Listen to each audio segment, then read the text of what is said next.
ನಮಸ್ಕಾರ. ಕೊಟ್ರು ಅಂತ ಸ್ವೀಟ್ ತಿಂದ್ರು. ಇದೀಗ ಸ್ವೀಟ್ ತಿಂದವರಿಗೆಲ್ಲ ಶುರುವಾಗಿದೆ ಕೊರೋನಾ ಭಯ. ಅಡುಗೆ ತರಕಾರಿ ಬೇಕೇ ಬೇಕಲ್ವಾ ಅಂತ ಕಾಸು ಕೊಟ್ಟು ತರಕಾರಿ ಕೊಂಡ್ಕೊಂಡ್ರು. ಆದ್ರೆ ತರಕಾರಿ ಜೊತೆಗೆ ಫ್ರೀ ಆಗಿ ಬಂತ ಕೊರೋನಾ. ಮನೆ ಮನೆಗೆ ಅವರವರು ಆರ್ಡರ್ ಮಾಡಿದ ವಸ್ತುನೂ ಕೊಟ್ಟ, ಜೊತೆಗೆ ಕೊರೋನಾನ ಬಿಟ್ಟು ಹೋದ್ನ. ಇದೇ ಹೊತ್ತಿನ big story, corona home delivery. ನಾನು ನವಿತಾ ಜೈನ್. ಸ್ವೀಟ್ ತಿಂದವರಿಗೆ ಈಗ ಕೊರೋನಾ ಭಯ.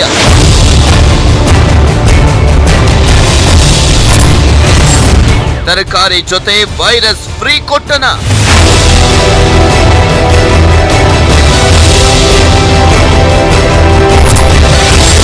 ಡೆಲಿವರಿ ಬಾಯ್ ಬಿಟ್ಟೋದ್ನ ಕೊರೋನಾ.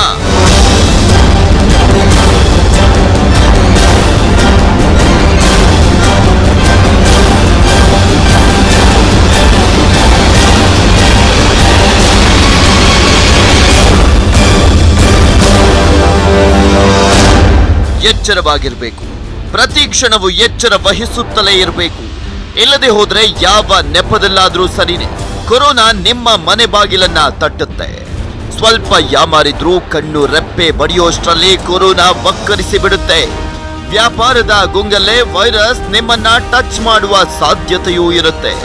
ಕಾಸು ಕೊಟ್ಟು ನೀವು ಖರೀದಿಸುವಂತ ವಸ್ತುಗಳಲ್ಲೇ ಫ್ರೀಯಾಗಿ ಕೊರೋನಾ ನಿಮ್ಮನ್ನ ಆವರಿಸುವಂತ ಸಾಧ್ಯತೆ ಹೆಚ್ಚಿರುತ್ತೆ. ಜೋಕೆ. ಎಲ್ಲಿಯೂ ಪ್ರಯಾಣಿಸದೇ ಇದ್ರೂ ದಿನನಿತ್ಯ ನೀವು ಕೊಳ್ಳುವಂತ ವಸ್ತುಗಳಲ್ಲೇ ವೈರಸ್ ಗೌಪ್ಯವಾಗಿ ನಿಮ್ಮ ಮನೆಯನ್ನ ಸೇರುವ ಸಾಧ್ಯತೆ ಇರುತ್ತೆ. ಹುಷಾರ್. ಹಿಂಗಾಗಿ ಹೂವು ಖರೀದಿಸುವಾಗಲೇ, ತರಕಾರಿ ಕೊಂಡುಕೊಳ್ಳುವಾಗಲೇ ಆಗಲಿ, ಆನ್ಲೈನ್ ಫುಡ್ ಆರ್ಡರ್ ಮಾಡುವಾಗಲೇ ಆಗಲಿ, ಪ್ರತಿಯೊಂದರಲ್ಲೂ ಎಚ್ಚರ ಎಚ್ಚರ ಕಟ್ಟೆಚ್ಚರ ಇರಲೇಬೇಕು.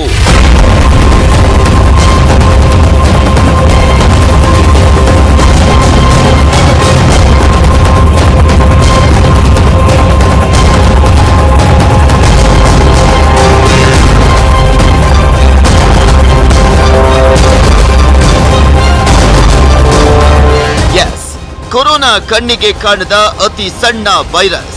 ಇದರ ಗಾತ್ರ ಸಣ್ಣ ಸಾಸಿವೆ ಕಾಳನ್ನ 10 ಲಕ್ಷ ಭಾಗ ಮಾಡಿದ್ರೆ ಅದರಲ್ಲಿ 3 ಭಾಗದಷ್ಟಿರುತ್ತೆ.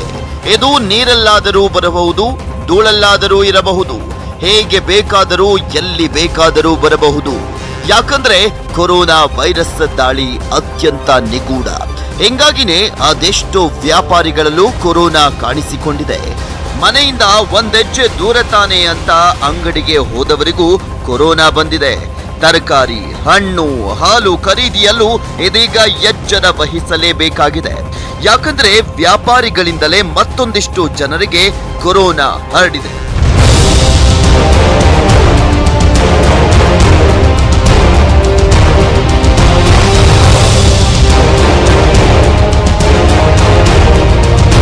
ಹೌದು, ಮನೆಯಿಂದ ಒಬ್ಬರು ಹೊರ ಹೋಗಿ ಅಗತ್ಯ ವಸ್ತುಗಳನ್ನ ಖರೀದಿಸಿ ತರ್ತಾರೆ ಅಂತಾನೆ ಇಟ್ಕೊಳ್ಳಿ. ತಂದ ವಸ್ತುಗಳಲ್ಲಿ ಕೊರೋನಾ ವೈರಸ್ ಇರಲ್ಲ ಅನ್ನೋದೇನೋ ಗ್ಯಾರಂಟಿ. ಆ ವಸ್ತುವನ್ನ ಮಾರಿದ ವ್ಯಾಪಾರಿಗೆ ಕೊರೋನಾ ಅಂಟಿಲ್ಲ ಅನ್ನೋದೇನೋ ಗ್ಯಾರಂಟಿ. ಹಿಂಗಾಗಿ ಈಗ ಮನೆಯಿಂದ ಹೊರ ಹೋಗೋಕೆ ಜನ ಸಿಕ್ಕಾಪಟ್ಟೆ ಭಯ ಪಡ್ತಿದ್ದಾರೆ. ಅದರಲ್ಲೂ ಮನೆಯಿಂದ ಹೊರ ಹೋಗೋದು ಬೇಡ ಅಂತ ತೀರ್ಮಾನಿಸಿರೋರು ಒಂದಷ್ಟು ಜನ ಆನ್ಲೈನ್ ಫುಡ್ ಆರ್ಡರ್ ಮಾಡ್ಲಿಕ್ಕೆ ಮುಂದಾಗ್ತಿದ್ದಾರೆ. ಆದ್ರೆ ಆನ್ಲೈನ್ ಡೆಲಿವರಿ ಬಾಯ್ಗೆ ಕೊರೋನಾ ಅಂಟಿಲ್ಲ ಅನ್ನೋದೇನು ಗ್ಯಾರಂಟಿ? ಅದರಲ್ಲೂ ಇಂಥ ಟೈಮ್ನಲ್ಲೂ ಅಕ್ಕಪಕ್ಕದ ಮನೆಯವರು ದೇವರ ಪ್ರಸಾದ ಕೊಟ್ಟರು ತಿನ್ನದೇ ಇರೋದೇ ವಾಸಿ ಅನ್ನೋ ಮಾತುಗಳು ಕೇಳಿ ಬರ್ತಾ ಇದೆ. ಅರೆ, ಅಲ್ಲಿಂದ ಮಿಠಾಖಾನ್ ಅನ್ನೋ ಪ್ರಸಾದವನ್ನ ಹೊತ್ತು ತಂದಿದ್ದ. ಆ ಪ್ರಸಾದವನ್ನ ಅಕ್ಕಪಕ್ಕದ ಮನೆಯವರಿಗೆ, ಆತನಿಗೆ ಬೇಕಾದವರಿಗೆ ಹಂಚಿದ್ದ. ಆದ್ರೆ ಈಗ ಉತ್ತರಾಖಂಡ್ನಿಂದ ಬಂದಿದ್ದ ಮಿಠಾಯಿ ಬಾಲನಿಗೆ ಕೊರೋನಾ ಬಂದಿದೆ. ಸೋಂಕು ದೃಢವಾಗ್ತಿದ್ದಂತೆ ಆತನ ಚರಿತ್ರೆಯನ್ನ ಕೆದಕಿದಾಗಲೇ ಗೊತ್ತಾಗಿದ್ದು, ಸೋಂಕಿತ ಹಂಚಿದ ಪ್ರಸಾದವನ್ನ ಶ್ರದ್ಧೆಯಿಂದ 64 ಮಂದಿ ಸ್ವೀಕರಿಸಿದ್ರು ಅನ್ನೋದು.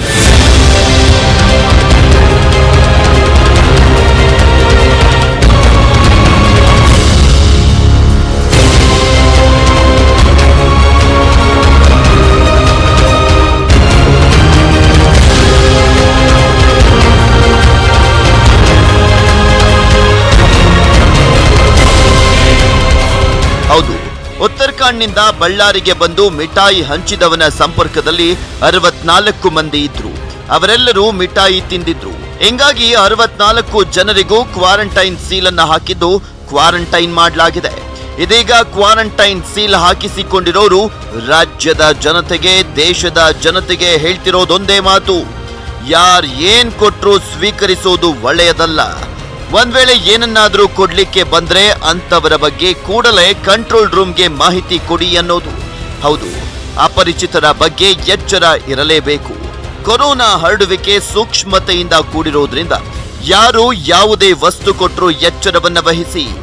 ಎಚ್ಚರ ವಹಿಸದೆ ಹೋದ್ರೆ ಯಾರದ್ದೋ ತಪ್ಪಿಗೆ ಇನ್ಯಾರಿಗೋ ಶಿಕ್ಷೆ ಸಿಕ್ಕಂತಾಗುತ್ತೆ. ಅದರಲ್ಲೂ ಕಾರ್ಯಕ್ರಮಗಳಿಗೆ ಹೋಗೋದ್ರಿಂದಾನು ಕೊರೋನಾ ಹರಡ್ತಾ ಇದೆ ಅನ್ನೋದಕ್ಕೆ ಸಾಕ್ಷಿಯಾಗಿದೆ 12 ಜನರಿಗೆ ಕೊರೋನಾ ಹರಡಿಸಿರುವಂತ ಸೀಮಂತ ಕಾರ್ಯಕ್ರಮ.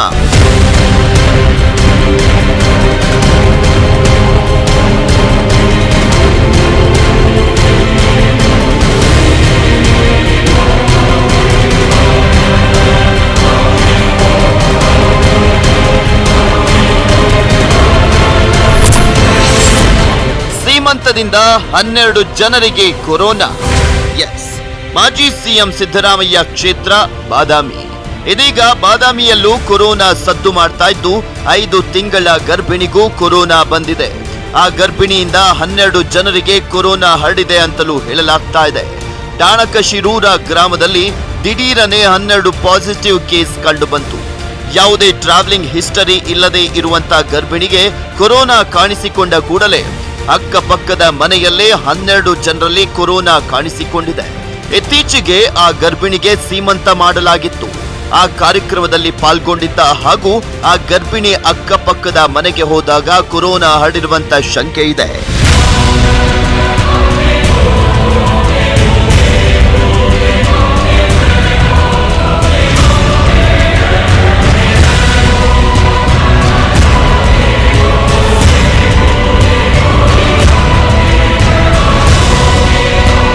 ಟಾಣಕಶಿರೂರ ಗ್ರಾಮದಿಂದ ಗುಳೆ ಹೋದವರಿದ್ದಾರೆ. ಗುಳೆ ಹೋದವರು ವಾಪಸ್ ಬಂದಿದ್ದಿಲ್ಲ. ವಿದೇಶದಿಂದ ಮರಳಿ ಬಂದವರಂತೂ ಇಲ್ಲವೇ ಇಲ್ಲ. ಆದ್ರೂ ಬಾದಾಮಿ ಕ್ಷೇತ್ರದಲ್ಲಿ ಇಷ್ಟು ಜನರಿಗೆ ಕೊರೋನಾ ಹರಡ್ಲಿಕ್ಕೆ ಹೇಗೆ ಸಾಧ್ಯವಾಯಿತು ಅನ್ನೋದೇ ಸದ್ಯದ ಯಕ್ಷ ಪ್ರಶ್ನೆ. ಚೊಚ್ಚಲ ಗರ್ಭಿಣಿಯಾಗಿದ್ರಿಂದ ಅಕ್ಕಪಕ್ಕದ ಮನೆಯಲ್ಲಿ ಉಡಿ ತುಂಬಿಸಿಕೊಂಡಿದ್ದಳು. ಆ ಮೂಲಕ ಉಳಿದವರಿಗೆ ಕೊರೋನಾ ಹರಡಿರುವಂತ ಶಂಕೆ ಇದೆ. ಗಂಡನ ಮನೆಯಿಂದ ತವರು ಮನೆಗೆ, ತವರು ಮನೆಯಿಂದ ಗಂಡನ ಮನೆಗೆ ಓಡಾಟ ನಡೆಸಿದ್ದು ಬಿಟ್ರೆ ಗರ್ಭಿಣಿ ಇನ್ನೆಲ್ಲೂ ಓಡಾಡಿಲ್ಲ.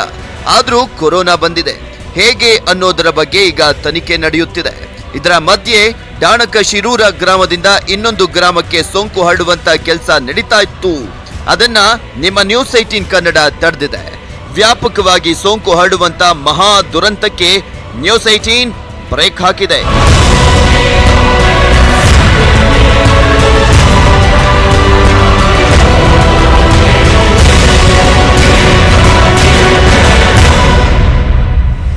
ಹೌದು, ಸೋಂಕಿತ ಗರ್ಭಿಣಿಯ ಪಕ್ಕದ ಮನೆಯಲ್ಲಿದ್ದಂತ ಯುವತಿಗೆ ಮದುವೆ ನಿಶ್ಚಯವಾಗಿತ್ತು. ಬಾಗಲಕೋಟೆಯ ಪಿನ್ನಿದಿನ್ನಿಯ ಯುವಕನೊಂದಿಗೆ ರಾತ್ರೋರಾತ್ರಿ ಮದುವೆ ಮಾಡಲಿಕ್ಕೆ ಮುಂದಾಗಿದ್ರು. ಟಾಣಕಶಿರೂರಿನಿಂದ ಪಿನ್ನಿದಿನ್ನಿಗೆ ಈ ಮೂಲಕ ಸೋಂಕು ಹರಡುವಂತ ಸಾಧ್ಯತೆ ಇತ್ತು. ಹೀಗಾಗಿ ಪೊಲೀಸರಿಗೆ ಮದುವೆಯನ್ನ ತಡಿಲಿಕ್ಕೆ ನ್ಯೂಸ್ 18 ಸೂಚಿಸಿತ್ತು. ಆಗಲೇ ನೋಡಿ ಗೊತ್ತಾಗಿದ್ದು ಮದುವೆಗೆ ಹೋಗಿದ್ದಂತ 8 ಜನರಿಗೆ ಕೊರೋನಾ ಪಾಸಿಟಿವ್ ಇದೆ ಅನ್ನೋದು. ಸದ್ಯಕ್ಕೆ ಒಂದು ಸೀಮಂತದಿಂದ 12 ಜನರಿಗೆ ಕೊರೋನಾ ಹರಡಿದೆ. ಇನ್ನು ಒಂದು ಮದುವೆಯಿಂದ ಅದೆಷ್ಟು ಜನರಿಗೆ ಕೊರೋನಾ ಹರಡ್ತಿತ್ತೋ ಏನೋ.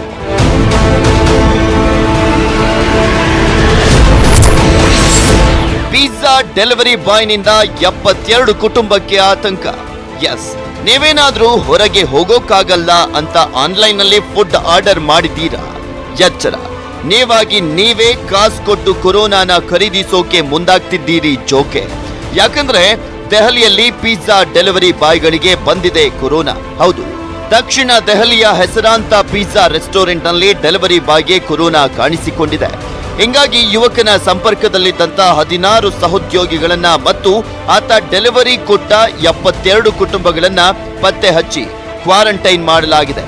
ಆದ್ರೆ ಎಲ್ಲರಿಗೂ ಪ್ರಶ್ನೆಯಾಗಿ ಕಾಡ್ತಿರೋದೇನೆಂದ್ರೆ, ಡೆಲಿವರಿ ಬಾಯ್ ಕೈಗೆ ಗ್ಲೌಸ್ ಹಾಕಿದ್ದ, ಸ್ಯಾನಿಟೈಸರ್ ಬಳಕೆ ಮಾಡ್ತಿದ್ದ, ಮಾಸ್ಕ್ ಧರಿಸಿಯೇ ಓಡಾಡ್ತಾ ಇದ್ದ, ಹಾಗಿದ್ರೂ ಆತನಿಗೆ ಕೊರೋನಾ ಹೇಗೆ ಬಂತು ಅನ್ನೋದು. ಸದ್ಯಕ್ಕೆ ಬೆಂಗಳೂರಿನಲ್ಲಿ 1.5 ಲಕ್ಷ ಡೆಲಿವರಿ ಬಾಯ್ಸ್ ಇದ್ದಾರೆ. ಈಗೇನಾದ್ರೂ ಆನ್ಲೈನ್ ಫುಡ್ ಆರ್ಡರ್ ಮಾಡಿದ್ರೋ ಕೊರೋನಾ ಹೋಮ್ ಡೆಲಿವರಿ ಆಗುತ್ತಷ್ಟೇ. ಹುಷಾರ್.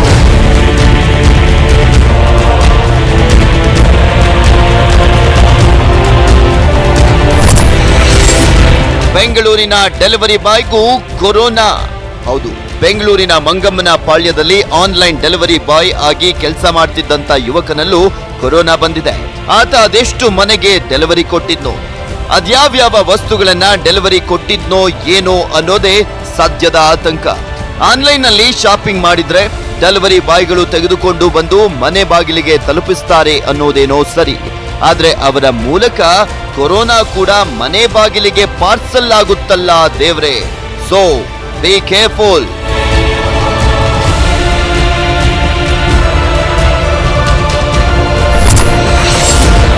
8 ಮಂದಿ ತರಕಾರಿ ವ್ಯಾಪಾರಿಗಳಿಗೂ ಕೊರೋನಾ. ಅಡುಗೆ ಮಾಡಬೇಕು ಅಂದ್ರೆ ತರಕಾರಿ ಬೇಕೇ ಬೇಕು. ಆದ್ರೆ ತರಕಾರಿ ಖರೀದಿ ಮಾಡುವಂತ ಮುಂಚೆ ಎಚ್ಚರ ವಹಿಸೋದು ಮುಖ್ಯ. ಯಾಕಂದ್ರೆ ಹಣ್ಣು ತರಕಾರಿ ಮಾರಾಟಗಾರರು, ದಿನಸಿ ಅಂಗಡಿಯವರಿಂದಲೇ ನಿಮಗೂ ಕೊರೋನಾ ವೈರಸ್ ಸೋಂಕು ತಗುಲುವಂತ ಸಾಧ್ಯತೆ ಹೆಚ್ಚಿರುತ್ತದೆ. ಹೀಗಾಗಿ ಆಹಾರ ಸಾಮಗ್ರಿ ತರಬೇಕು ಅಂತ ಮನೆಯಿಂದ ಏನಾದ್ರೂ ಹೊರಗೆ ಕಾಲಿಟ್ರೆ ನೀವು ತುಂಬಾ ಜಾಗೃತವಾಗಿರ್ಬೇಕು. ತರಕಾರಿ, ದಿನಸಿ ಅಂಗಡಿ ಮತ್ತು ಸೂಪರ್ ಮಾರ್ಕೆಟ್ಗೆ ಹೋಗುವ ಮುನ್ನ ಕಡ್ಡಾಯವಾಗಿ ಮಾಸ್ಕ್ ಅನ್ನ ಧರಿಸಿ. ಸಾಧ್ಯವಾದರೆ ನಿಮ್ಮ ಕೈಗೆ ಗ್ಲೌಸ್ ಅನ್ನ ಧರಿಸಿ. ನಿಮ್ಮ ಜೊತೆ ಸ್ಯಾನಿಟೈಸರ್ ಕೂಡ ಇರಲಿ. ಯಾಕಂದ್ರೆ ಒಂದೇ ಏರಿಯಾದಲ್ಲಿ 8 ತರಕಾರಿ ವ್ಯಾಪಾರಿಗಳಿಗೆ ಬಂದಿದೆ ಕೊರೋನಾ.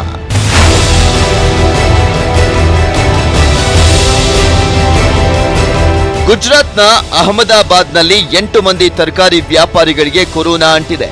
ವಿವಿಧ ಮಂಡಿಗಳಲ್ಲಿ ತರಕಾರಿ ಮಾರಾಟ ಮಾಡ್ತಾ ಇದ್ದಂತ 8 ಜನ ದೊಡ್ಡ ಮಾರುಕಟ್ಟೆಗಳಲ್ಲಿ ಜನರೊಂದಿಗೆ ಸಂಪರ್ಕ ಹೊಂದಿರುವಂತ ಶಂಕೆ ಇದೆ. ಅಹಮದಾಬಾದ್ನಲ್ಲೇ ಅಲ್ಲ, ಜಮಾಲ್ಪುರದಲ್ಲೂ ಕೂಡ 3 ತರಕಾರಿ ವ್ಯಾಪಾರಿಗಳಿಗೆ ಕೊರೋನಾ ಸೋಂಕು ಹರಡಿದೆ. ಸೊ ತರಕಾರಿ ಖರೀದಿಸುವಂತ ಗ್ರಾಹಕರು, ತರಕಾರಿ ಮಾರುವಂತ ವ್ಯಾಪಾರಸ್ಥರು ಮಾಸ್ಕ್, ಗ್ಲೌಸ್ ಅನ್ನ ಬಳಸೋದು ಉತ್ತಮ. ಜೊತೆಗೆ ತಂದಂತ ತರಕಾರಿಗಳನ್ನ ತೊಳೆದು ಬಳಸೋದು ಇನ್ನೂ ಉತ್ತಮ.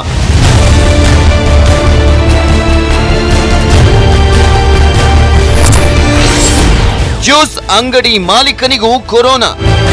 ಜ್ಯೂಸ್ ಕುಡಿಯೋಣ ಅಂತ ಅಂಗಡಿ ಕಡೆ ಹೋಗುವಂತ ಮನಸ್ಸು ಮಾಡಿದ್ರ ಹಾಗಿದ್ರೆ ಸ್ವಲ್ಪ ಎಚ್ಚರವನ್ನ ವಹಿಸಲೇಬೇಕು.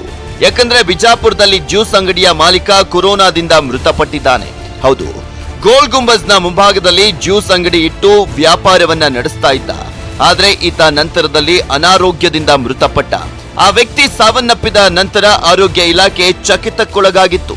ಯಾಕಂದ್ರೆ ಜ್ಯೂಸ್ ಮಾಡ್ತಾ ಇದ್ದಂತ ಆ ಮಾಲೀಕನಲ್ಲಿ ದೃಢವಾಗಿತ್ತು ಕೊರೋನಾ. ಆ ವ್ಯಕ್ತಿಯ ಪತ್ನಿಗೂ ಕೊರೋನಾ ಬಂದಿತ್ತು. ಹೌದು, ಜ್ಯೂಸ್ ಅಂಗಡಿ ಮಾಲೀಕನ ಪತ್ನಿ ಮಹಾರಾಷ್ಟ್ರಕ್ಕೆ ಅಂತ್ಯ ಸಂಸ್ಕಾರಕ್ಕೆಂದು ಹೋಗಿ ಬಂದಿದ್ದಳು. ಆಕೆಗೆ ಅಲ್ಲಿಂದಲೇ ಸೋಂಕು ಹರಡಿತ್ತು ಅನ್ನೋ ಶಂಕೆ ಮೂಡಿತ್ತು. ಹಿಂಗಾಗಿ ಆಕೆಯ ಅಕ್ಕಪಕ್ಕದ ಮನೆಯ 28ಕ್ಕೂ ಅಧಿಕ ಮಂದಿಯನ್ನ ಕ್ವಾರಂಟೈನ್ ಮಾಡಲಾಗಿತ್ತು. ಆದ್ರೆ ಆಕೆಯ ಪತಿಗೆ ಸತ್ತ ನಂತರ ಕೊರೋನಾ ದೃಢವಾಗಿತ್ತು. ಪತ್ನಿಯಿಂದಲೇ ಆತನಿಗೆ ಹರಡಿರುವಂತ ಅನುಮಾನವಿತ್ತು. ಏನೇ ಆಗ್ಲಿ, ಜ್ಯೂಸ್ ಅಂಗಡಿಯಲ್ಲಿ ಹಣ್ಣಿನ ಜ್ಯೂಸ್ ಮಾಡ್ತಾ ಇದ್ದಂತ ಆ ವ್ಯಕ್ತಿಗೆ ಕೊರೋನಾ ಇರೋದೇ ಗೊತ್ತಿಲ್ಲದೆ ಮೃತಪಟ್ಟಿದ್ದಾನೆ. ಇನ್ನು ಆ ಅಂಗಡಿಯಲ್ಲಿ ಅದೆಷ್ಟು ಜನ ಜ್ಯೂಸ್ ಸೇವಿಸಿದ್ರೋ ಏನೋ, ಅದೆಷ್ಟು ಜನ ಆ ಅಂಗಡಿಯತ್ತ ಸುಳಿದಾಡಿದ್ರೋ ಏನೋ. ಹಿಂಗಾಗಿ ಸದ್ಯಕ್ಕೆ ಪ್ರತಿಯೊಂದು ಹೆಜ್ಜೆ ಇಡುವಾಗಲೇ ಕೇರ್ಫುಲ್ ಆಗಿರಲೇಬೇಕು.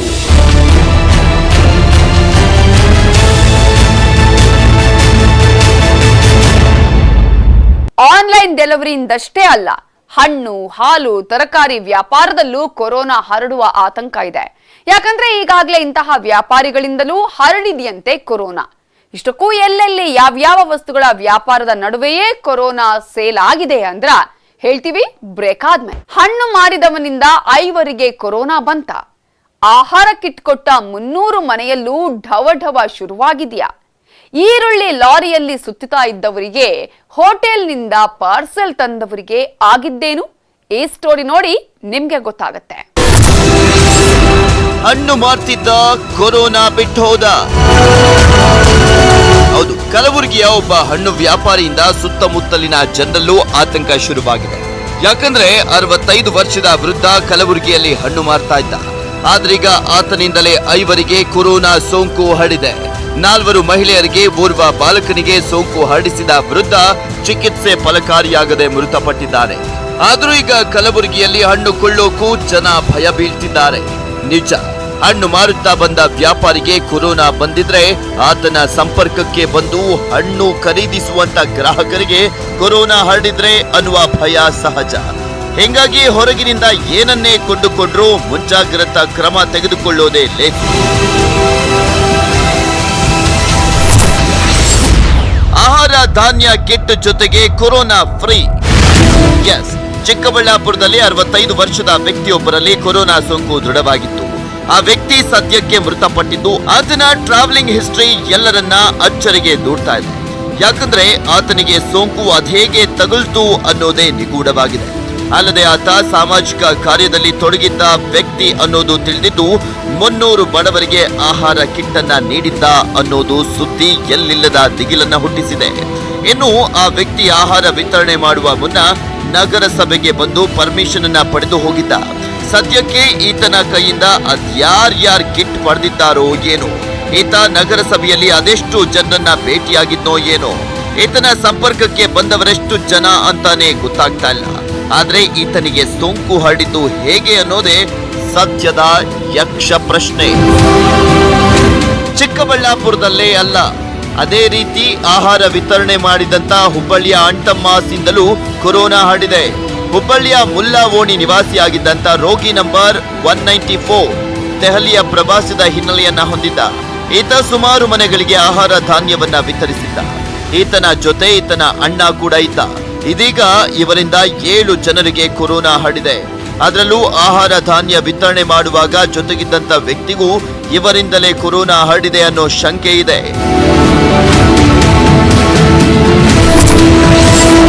ಈರುಳ್ಳಿ ಲಾರಿಯಿಂದ ಹರಡ್ತು ಕೊರೋನಾ.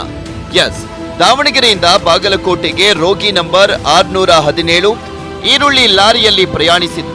ಇದಾದ ನಂತರದಲ್ಲಿ ಅದೇ ಈರುಳ್ಳಿ ಲಾರಿಯ ಮಾಲೀಕ ರೋಗಿ ನಂಬರ್ 619 ಹಾಸನ, ಚಿತ್ರದುರ್ಗ ಮತ್ತು ಬಳ್ಳಾರಿಯಲ್ಲಿ ತಿರುಗಿದ್ರು. ಇದೀಗ ಈ ಇಬ್ಬರಲ್ಲೂ ಕೊರೋನಾ ದೃಢವಾಗಿದ್ದು ಈರುಳ್ಳಿ ಲಾರಿಯೇ ಇದರ ಮೂಲ ಅನ್ನೋ ಅನುಮಾನವಿದೆ. ಅಲ್ಲದೆ ಈರುಳ್ಳಿ ಲಾರಿ ಆರೆಂಜ್ ಅಂಡ್ ರೆಡ್ ಝೋನ್ಗೂ ಎಂಟ್ರಿ ಕೊಟ್ಟ ಕಾರಣ ಇಬ್ಬರಿಗೆ ಕೊರೋನಾ ಹರಡಿರುವಂತ ಶಂಕೆ ಇದೆ. ಆದ್ರೆ ಸದ್ಯಕ್ಕೆ ಈ ಬಗ್ಗೆ ತನಿಖೆ ನಡೀತಾ ಇದೆ. ಹೋಟೆಲ್ ಊಟದ ಪಾರ್ಸಲ್ನಲ್ಲೂ ಕೊರೋನಾ. ಹೌದು, ಕಲಬುರಗಿಯ ಮಿಲನ್ ಚೌಕ್ನ ಖಾನಾವಳಿಯಲ್ಲಿ ಲಾಕ್ಡೌನ್ ವೇಳೆಯಲ್ಲಿ ಕೆಲವರಿಗೆ ಊಟ ಪಾರ್ಸಲ್ ನೀಡಲಾಗಿತ್ತು. ಈ ಖಾನಾವಳಿಯನ್ನ 35 ವರ್ಷದ ಮಹಿಳೆ ನಡೆಸ್ತಾ ಇತ್ತು. ಇದೀಗ ಆ ಮಹಿಳೆಯಲ್ಲಿ ಕೊರೋನಾ ಪಾಸಿಟಿವ್ ಬಂದಿದೆ. ಹೀಗಾಗಿ ಈಗ ಜಿಲ್ಲೆಯಾದ್ಯಂತ ಆತಂಕ ಮನೆ ಮಾಡಿದೆ. ಯಾಕಂದ್ರೆ ಈ ಖಾನಾವಳಿಯಿಂದ ಅದೆಷ್ಟು ಜನ ಊಟವನ್ನ ಪಾರ್ಸಲ್ ತೆಗೆದುಕೊಂಡು ಹೋಗಿದ್ರೋ ಏನೋ. ಸದ್ಯಕ್ಕೆ ಈ ಬಗ್ಗೆ ಆರೋಗ್ಯ ಇಲಾಖೆ ನಿಗಾ ಇಟ್ಟಿದೆ. ದಿನಸಿ ಅಂಗಡಿ ವ್ಯಾಪಾರಿಗೂ ಕೊರೋನಾ. ಎಸ್, ಹಳೆ ಬಾಗಲಕೋಟೆಯಲ್ಲಿ ಕೆಲವೊಂದಷ್ಟು ದಿನಗಳ ಹಿಂದೆ ವೃದ್ಧನೊಬ್ಬನಲ್ಲಿ ಕೊರೋನಾ ಸೋಂಕು ಕಾಣಿಸಿಕೊಂಡಿತ್ತು. ಆತನ ಹಿನ್ನೆಲೆಯನ್ನ ನೋಡಿದಾಗ ಆತ ದಿನಸಿ ಅಂಗಡಿ ಇಟ್ಟುಕೊಂಡು ವ್ಯಾಪಾರವನ್ನ ನಡೆಸುತ್ತಿದ್ದ ಅನ್ನೋದು ಗೊತ್ತಾಯಿತು. ಆ ವೃದ್ಧ ಕೊರೋನಾದಿಂದಾಗಿ ಮೃತಪಟ್ಟಿದ್ದಾನೆ. ಆದ್ರೆ ಆ ವೃದ್ಧನ ಸಂಪರ್ಕದಲ್ಲಿದ್ದಂತ 12 ಮಂದಿಗೆ ಕೊರೋನಾ ಪತ್ತೆ ಆಗಿದೆ. ನೋಡಿದ್ರ, ದಿನಸಿ ಅಂಗಡಿ ವ್ಯಾಪಾರಿಗೂ ಕೊರೋನಾ, ಹಣ್ಣು ಮಾರಿದ ವ್ಯಕ್ತಿಗೂ ಕೊರೋನಾ, ಇನ್ನು ತರಕಾರಿ ಸೇಲ್ ಮಾಡಿದವನಿಗೂ ಕೊರೋನಾ ಹೇಗೆ ಆವರಿಸಿದೆ ಅನ್ನೋದನ್ನ. ಅದರಲ್ಲೂ ಸದ್ಯಕ್ಕೆ ಈಗ ರಾಜ್ಯವನ್ನ ಅಚ್ಚರಿಗೆ ದೂಡ್ತಾ ಇರೋದು ಹಾಲು ವ್ಯಾಪಾರಿಯಿಂದ ಪೇದೆಗೆ ಅಂಟಿರೋ ಕೊರೋನಾ ಕೇಸ್. ಈ ಕೇಸ್ ಬಗ್ಗೆ ಕಂಪ್ಲೀಟ್ ಡೀಟೇಲ್ಸ್ ಕೊಡೋಕು ಮುಂಚೆ ಟೇಕ್ ಎ ಶಾರ್ಟ್ ಬ್ರೇಕ್. ಒಬ್ಬ ಈರುಳ್ಳಿ ವ್ಯಾಪಾರಿಯಿಂದ ಊರೂರೇ ಆತಂಕಕ್ಕೊಳಗಾಗಿದ್ಯಾ? ಹಾಲು ಮಾರೋದ್ ಬಿಟ್ಟು ಸ್ವೀಟ್ ತಯಾರಿಸಿ ಸೆಲ್ ಮಾಡ್ತಿದ್ನ. ಆತ ಬಳಸಿ ಟಾಯ್ಲೆಟ್ ಬಳಸಿದ್ದಕ್ಕೆ ಪೇದೆಗೂ ಕೊರೋನಾ ಬಂತ. ಎಲ್ಲಿದೆ ನೋಡಿ ಈ ಕುರಿತ ಕಂಪ್ಲೀಟ್ ಸ್ಟೋರಿ. ಈರುಳ್ಳಿ ವ್ಯಾಪಾರಿಯಿಂದ ಕೊರೋನಾ. ಹೌದು, ಬೆಳಗಾವಿಯ ಹಿರೇಬಾಗೇವಾಡಿ ಗ್ರಾಮದ 20 ವರ್ಷದ ಯುವಕ ಈರುಳ್ಳಿಯನ್ನ ಮಾರ್ತಾ ಇದ್ದ. ಆತ ಫೆಬ್ರವರಿ 12ರಂದು ಬೆಳಗಾವಿಯಿಂದ ದೆಹಲಿಗೆ ಪ್ರಯಾಣವನ್ನ ಬೆಳೆಸಿ ನಿಜಾಮುದ್ದೀನ್ನ ಮರ್ಕಜ್ ಧಾರ್ಮಿಕ ಸಭೆಯಲ್ಲಿ ಭಾಗಿಯಾಗಿದ್ದ. ನಂತರ ಉತ್ತರ ಪ್ರದೇಶ ಚಕಡಾ ಗ್ರಾಮಕ್ಕೆ ಹೋಗಿ 36 ದಿನಗಳ ಕಾಲ ಬಿಲಾಲ್ ಮಸೀದಿಯಲ್ಲಿ ವಾಸ್ತವ್ಯವನ್ನ ಹೂಡಿದ. ನಂತರ ಮಾರ್ಚ್ 21ರಂದು ಉತ್ತರ ಪ್ರದೇಶದಿಂದ ದೆಹಲಿಗೆ ಹೋಗಿ ಸಂಪರ್ಕ ಕ್ರಾಂತಿ ರೈಲಿನಲ್ಲಿ ಬೆಳಗಾವಿಗೆ ಬಂದಿಳಿದಿದ್ದ. ಈರುಳ್ಳಿ ವ್ಯಾಪಾರ ನಡೆಸಿದ್ದ. ನಂತರ ಆತನಿಗೆ ಕೊರೋನಾ ಬಂದಿದೆ ಅನ್ನೋದು ಗೊತ್ತಾಯಿತು. ಈತನ ಸಂಪರ್ಕದಲ್ಲಿದ್ದವರನ್ನೆಲ್ಲ ಹುಡುಕಿ ಪರೀಕ್ಷೆಗೆ ಒಳಪಡಿಸಿದಾಗ ಸುಮಾರು 37 ಜನರಿಗೆ ಕೊರೋನಾ ಸೋಂಕು ಹರಡಿದೆ ಅನ್ನೋದು ಗೊತ್ತಾಯಿತು. ಇದೀಗ ಕೊರೋನಾ ಹರಡಿದ ಈರುಳ್ಳಿ ವ್ಯಾಪಾರಿ ಆಸ್ಪತ್ರೆಯಿಂದ ಡಿಸ್ಚಾರ್ಜ್ ಆಗಿದ್ದಾನೆ. ಹಾಲು ವ್ಯಾಪಾರಿಯಿಂದಲೂ ಕೊರೋನಾ. ಎಸ್, ಪೇಷಂಟ್ 610, 78 ವರ್ಷದ ವ್ಯಕ್ತಿ. ಈತ ಕಲಬುರಗಿಯ ಗೌಳಿ ಸಮಾಜಕ್ಕೆ ಸೇರಿದ್ದು ಹಾಲು ಮಾರಾಟವಾಗುತ್ತಿಲ್ಲ ಅಂತ ಮನೆಯಲ್ಲಿಯೇ ಸ್ವೀಟ್ ಅನ್ನ ಮಾಡಿ ಮಾರಾಟವನ್ನ ಮಾಡ್ತಿದ್ದ. ಗಾಜಿಪುರದಲ್ಲಿ ಈತನ ಮನೆ ಇದ್ದು ಮನೆಯಲ್ಲಿಯೇ ಸಿಹಿ ತಿಂಡಿ ತಯಾರಿಸಿ ಪರಿಚಯಸ್ಥರಿಗೆ ಮಾರಾಟವನ್ನ ಮಾಡ್ತಿದ್ದ. ಈತನ ಮನೆಯಲ್ಲಿ KSRP ಪೊಲೀಸ್ ಪೇದೆ ಬಾಡಿಗೆಗೆ ಇದ್ರು. ಇದೀಗ ಆ ಪೇದೆಗೂ ಕೊರೋನಾ ತಗುಲಿದೆ. ಎಚ್ಚರಿಕೆ ವಹಿಸೋದ್ರಲ್ಲಿ ಸ್ವಲ್ಪ ಯಾಮಾರಿದ್ರು ಮನೆ ಬಾಗಿಲನ್ನ ತಟ್ಟಿ ಬಿಡುತ್ತೆ ಕೊರೋನಾ. ನೋಡಿದ್ರಲ್ಲ ವೀಕ್ಷಕರೇ, ಅಗತ್ಯ ವಸ್ತುಗಳನ್ನ ಕೊಳ್ಳೋಕೆ ಹೋದ ಸಂದರ್ಭದಲ್ಲೇ ವ್ಯಾಪಾರದ ಜೊತೆಗೆ ಹೇಗೆ ಕೊರೋನಾ ಕೂಡ ಸೇಲ್ ಆಗ್ಬಿಟ್ಟಿದೆ ಅನ್ನೋದನ್ನ. ಸೊ ಮನೆಯಿಂದ ಹೊರ ಹೋಗ್ಬೇಕಾದ್ರೆ ಮಾಸ್ಕ್, ಗ್ಲೌಸ್ ಧರಿಸಿಯೇ ಹೋಗಿ. ಅಗತ್ಯ ಇದ್ದಾಗ ಮಾತ್ರ ಮನೆಯಿಂದ ಹೊರಗೆ ಬನ್ನಿ. ಹೊರಗಿನಿಂದ ಬಂದ ತರಕಾರಿ, ಹಣ್ಣುಗಳನ್ನ ಚೆನ್ನಾಗಿ ತೊಳೆದು ನಂತರ ಸೇವಿಸಿ. ಆದಷ್ಟು ಕೇರ್ಫುಲ್ ಆಗಿರಿ. ನೋಡ್ತಾ ಇರಿ ನ್ಯೂಸ್ 18 ಕನ್ನಡ. ಜಾಲ ನಮ್ಮದು, ಬಲ ನಿಮ್ಮದು.